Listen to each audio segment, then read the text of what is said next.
Kankan, la deuxième plus grande ville de Guinée, est un lieu vibrant entre traditions anciennes et espoirs de modernité. Mais parfois, derrière la beauté de ses rues et la chaleur de ses habitants, se cachent des drames que personne n'oublie.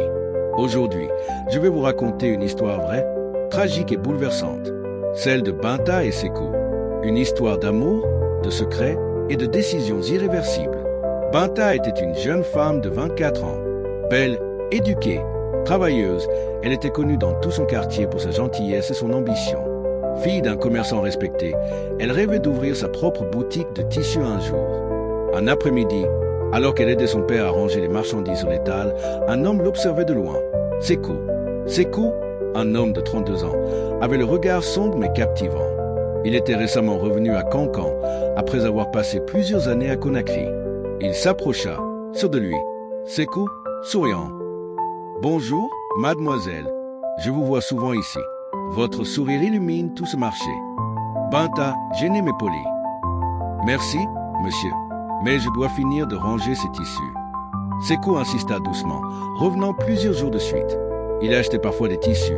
D'autres fois, il se contentait de l'observer de loin. Petit à petit, sa présence devenait familière, presque rassurante. Sékou semblait avoir tout pour plaire. Bien habillé, respectueux, généreux. Mais personne dans le quartier ne savait réellement d'où il venait ni ce qu'il avait vécu. Un soir, alors qu'il partageait un jus de gingembre à la terrasse d'un maquis populaire, Sékou se confia à Binta. Sékou, voix grave. « J'ai fait des erreurs dans ma vie, mais je veux tourner la page. Ici, à Kankan, je veux recommencer à zéro, avec toi à mes côtés. » Binta, touchée par sa sincérité apparente, se sentait de plus en plus attirée par lui. Mais au fond d'elle, un doute persistait. Un pressentiment. Un soir, au retour de la mosquée, la grande sœur de Binta l'interpella. « Sœur, Binta, fais attention à ce Sékou. J'ai entendu des choses terribles sur lui. À Conakry, il aurait été mêlé à des histoires de drogue, de vol, même de braquage. » Binta sentit son cœur se serrer. Elle savait qu'elle devait en avoir le cœur net. Elle demanda discrètement à un vieil ami de la famille, ancien gendarme, d'enquêter. Quelques jours plus tard, il revint avec la confirmation. Un vieil ami de Sékou explique à Binta. Ce garçon a un passé sombre. Il a fui Conakry pour échapper à des représailles. Tu dois rester loin de lui. Binta. La nuit qui suivit fut longue pour Binta, entre l'envie de croire à la rédemption de Sékou et la peur de ce qu'il pourrait encore cacher. Au fil des jours, Sékou devenait de plus en plus insistant. Il parlait déjà de mariage, d'un avenir à deux.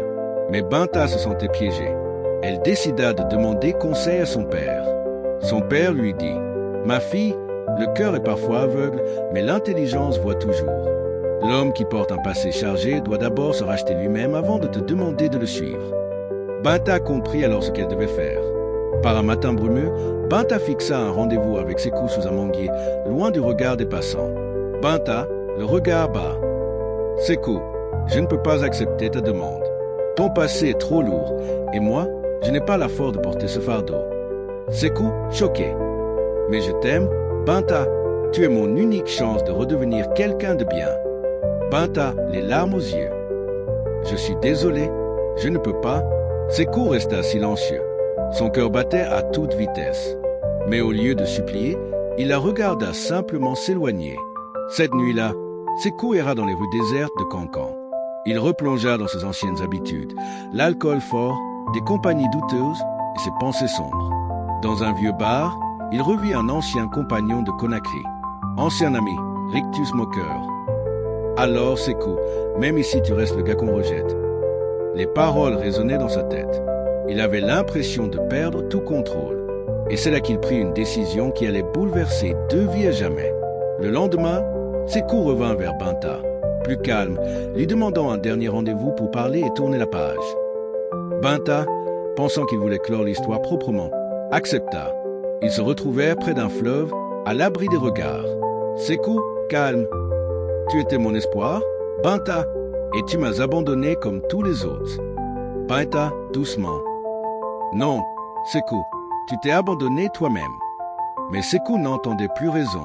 Il sortit discrètement un couteau qu'il avait dissimulé sous sa tunique. Binta, réalisant trop tard le danger, tenta de s'enfuir. Mais Sékou la rattrapa. Dans un élan de rage incontrôlée, Sékou poignarda Binta, la faisant tomber au sol. Ses mains tremblaient, son cœur battait si fort qu'il n'entendait plus les cris lointains des passants. Sekou, en larmes, « Je t'aimais ?» Binta, dans ce dernier souffle, le regarda, non pas avec de la peur, mais avec une infinie tristesse.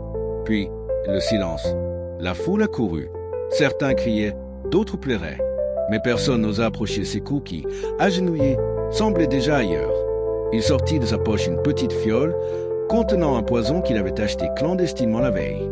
Sekou murmure « Si l'amour est une prison, alors je préfère la quitter. » Sans hésiter, il avala le poison sous les regards horrifiés des témoins. Quelques minutes plus tard, il s'écroula aux côtés de Binta, uni dans la mort comme il n'avait jamais pu l'être dans la vie.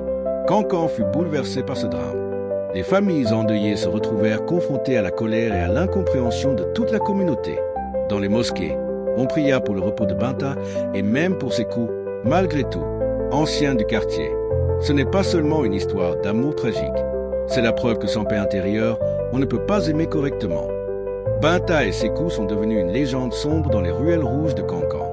Certains disent encore entendre, certains soirs, leur voix au bord du fleuve, comme un rappel que l'amour, quand il se mêle aux blessures non guéries, peut détruire deux cœurs au lieu de les unir.